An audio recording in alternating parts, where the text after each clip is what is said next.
welcome back to my channel. My name is Janice and you're watching Travel with Janice. I make videos about how you can teach abroad as an ESL or TEFL teacher, as well as some vlogs about what I get up to in my free time. So in today's video, I will be starting a new series of just how you can secure a TEFL job abroad. I am currently back in South Africa, so these are tips and advice that I'm going to be applying myself. I left Korea after 3 years, and maybe someday I'll make a video about why I left and all of the wonderful things that I've learned. But let me get straight into what we'll be talking about. So the topics that we'll cover for this series include the following. The first one, which we'll cover today, is your TEFL resume as well as a cover letter, and then we'll look at mastering your TEFL interview. For that, we will cover all of the most common questions and just how you can go about navigating and answering those questions. Then we'll look at a demo lesson / introduction video, which you can also attach with your CV. And then I will look at some job postings and then just share those with you. Like I said, I'm also in the process of looking for a job. So any jobs that I find, I will also let you know what jobs are listed and in which countries and what salaries you can expect. And those job listings will be both for native and non-native speakers. And then lastly, we will look at some tips for non-native speakers on how to find a job, because I know the job market is already becoming increasingly difficult for native speakers, especially native speakers from South Africa. So I can only imagine how more frustrating and difficult it might be to find a job as a non-native English speaker. So I'm gonna do my best to find and give you tips and encouragement on securing that TEFL job, as I am too. So I hope that you stay around for the entire series. And without further ado, let's start. Also, let me just preface this by saying that this video is not a guarantee that you are going to find the job of your dreams. It's just some tips and helpful advice to hopefully make you stand out with employers. Okay, so let's get started with today's video. So we will be covering the basic structure of a TEFL resume, as well as what content you should be adding to your resumes to make them stand out a little bit more. Like I said, these are just tips and tricks to help you stand out, and it's not necessarily going to guarantee you a job. So the first thing that I think is very important is for you to have a pen, a paper, and lots of patience as we go through these 11 points together. From time to time, I will also be glancing down at my notes just to make sure that I have all of the relevant and the correct information.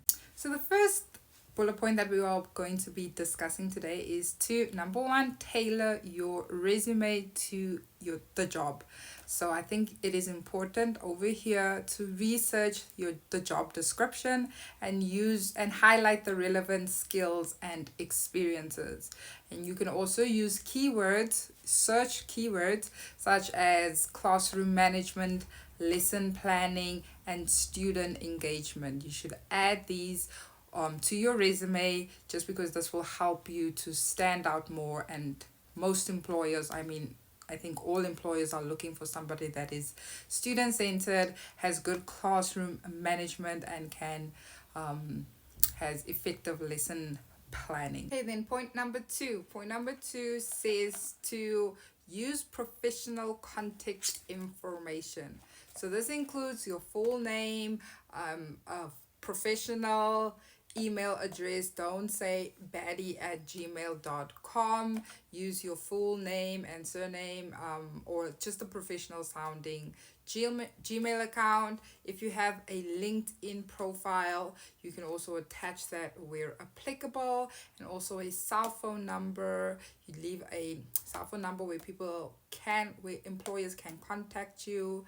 Also, make sure that you add your location, so just the country and the city that you are in, but you can leave out your full address unless otherwise stated by your employer. Once you've had an interview and they need to send you a contract and they would need to mail it to you, then you can disclose your full address.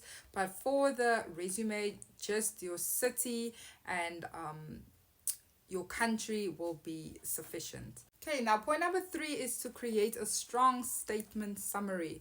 For this, you want to write a short and concise summary, just highlighting your key skills, your key strengths, your teaching experiences, and some certifications. So I will read you what I wrote down for my summary. I wrote down a dedicated and passionate educator with 3 years of experience in high school. Adept at fostering a positive learning environment and utilizing innovative teaching methods to engage students and enhance their academic performance. Proven ability to tailor instructional materials to meet diverse student needs and promote a collaborative classroom atmosphere. Point number 4 is to highlight your teaching certifications. So over here, you want to add your TEFL certifications as well as the institution and the hours. I think you should also add if it's online and in person, or if it was a hybrid.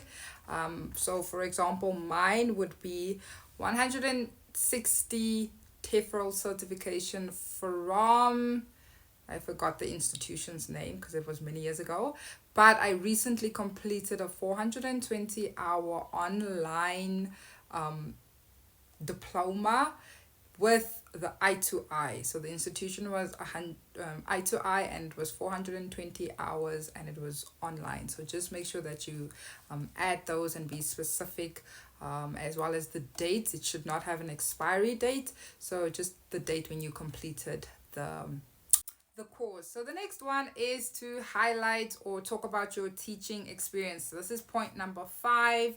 So over here you are going to talk about any relevant teaching experience that you have. So in my case, I will mention the school that I was at in South Korea, the dates when I was at the school, and the name of the school. I will add that as like my teaching experience. And then I will also use bullet points to highlight my responsibilities and achievements while I was at this workplace. So it will be, for example, I taught conversational English to high school students, improving their speaking skills by 10% within a semester. So try and be as specific as you can when you are jotting down these bullet points. Okay, and then the next one says developed tailored lesson plans for students of varying proficiency levels. Remember that not all of your students will be on the same proficient level. So make sure that your lesson plans are tailored for the majority, because you're going to have advanced students that are nearly fluent, can have fluent conversations with you, and then on the other end of the spectrum you're going to have students that cannot even have a basic conversation like, hi, my name is, how are you? So you're going to have to tailor your lessons for the vast majority, somewhere in between, because you won't be able to have a lesson, you can't have a lesson that's too difficult, you can't have a lesson that's too simple. So you base it somewhere in between, but have additional lessons and additional support for the lower level students, as well as for the higher level students, have additional tasks. Okay, so the next bullet point is bullet point number 6, and this is where you are going to include any relevant non-teaching experience. For example, you are going to highlight your transferable skills that you may have, such as communication or leadership or organizational skills. This is where you'll highlight and jot them down as well. So for me, for my example, I used my experience as an au pair, and I said that it demonstrates adaptability and an ability to work with children. And then point number 7 is to emphasize key skills. For this, you can again put them in bulleted form, and I'm just going to read what I have written down that for my resume. You can use some of these as well, or just tailor it to your resume. Here are a list of relevant TEFL skills that you'll need. The first one is lesson planning. You'll need to have good lesson plans in order to execute a great lesson, that students are well engaged and they are participating and they understand what's going on. The next one is classroom management. You need to be able to have good classroom management skills. The next one is student assessment. You need to be able to test your students' ability and make sure that they are progressing in some way. And then the next I've written down multicultural sensitivity. Just know which topics are allowed and not allowed in the classroom, as well as the next skill is technology integration in teaching. For example, being able to use Zoom and interactive whiteboards will also be very helpful in the classroom. Okay, then bullet point number 8 is your education section. For this section, or for this bullet, you are going to highlight your teaching, your highest degree, and the institution and the location and your graduation dates. When did you complete your degree, the institution that you are at, and when you were there. Also, I think it's important to mention any coursework or thesis that was relevant to teaching or a language acquisition, especially for people like myself that do not have a degree in teaching. Moving on to bullet point number 9. This is an additional section, so it's optional. You don't have to add the following. With the first one is languages. So if you are proficient in any other language, I think having more than one language showcases like an linguistic ability. So adding that as like being bilingual or multilingual will surely make you stand out with your employers, I think.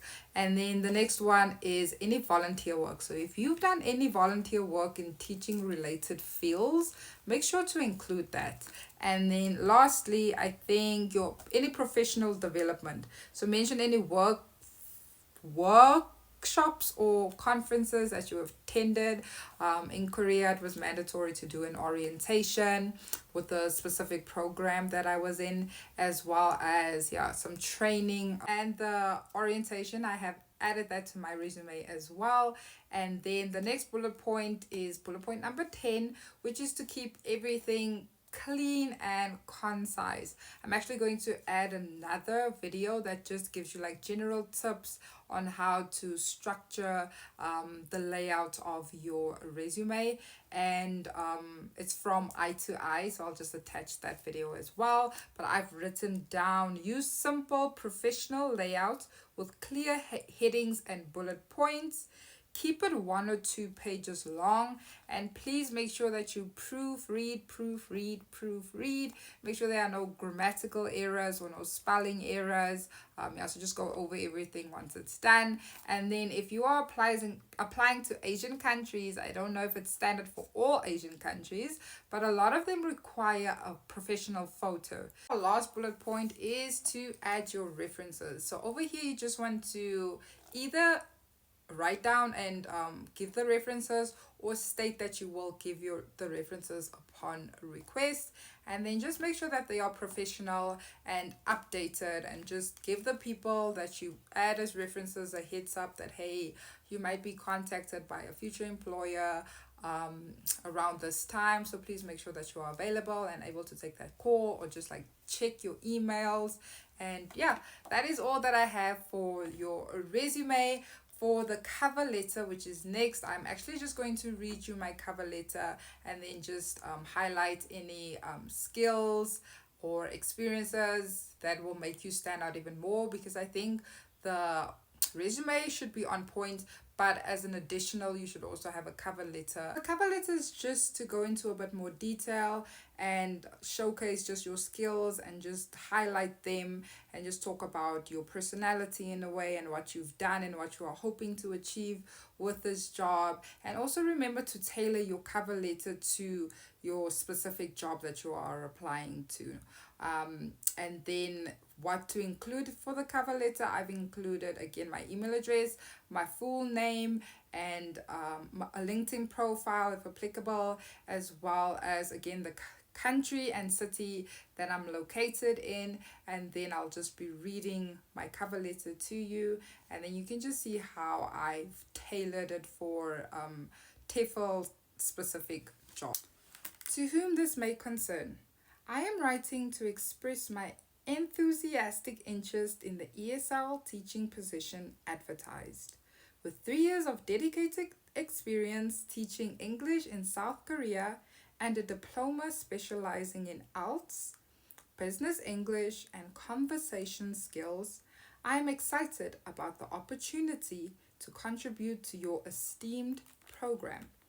My journey in South Korea has afforded me the privilege of working with diverse groups of students, honing my skills in fostering an engaging and supportive learning environment.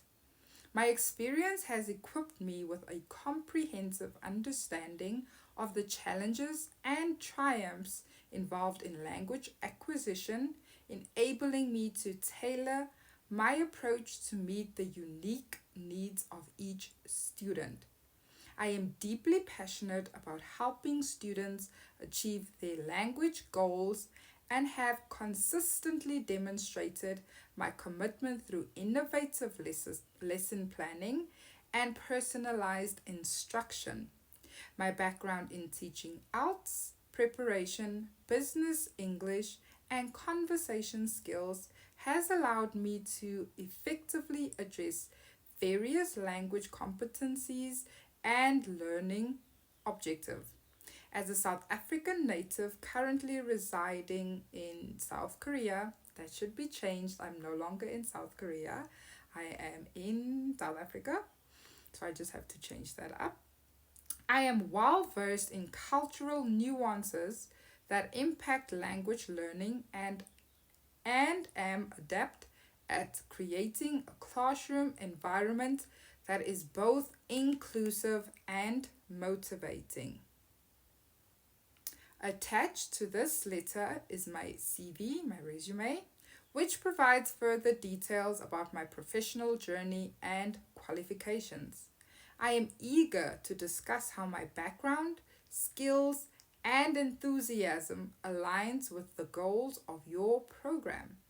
Thank you for considering my application.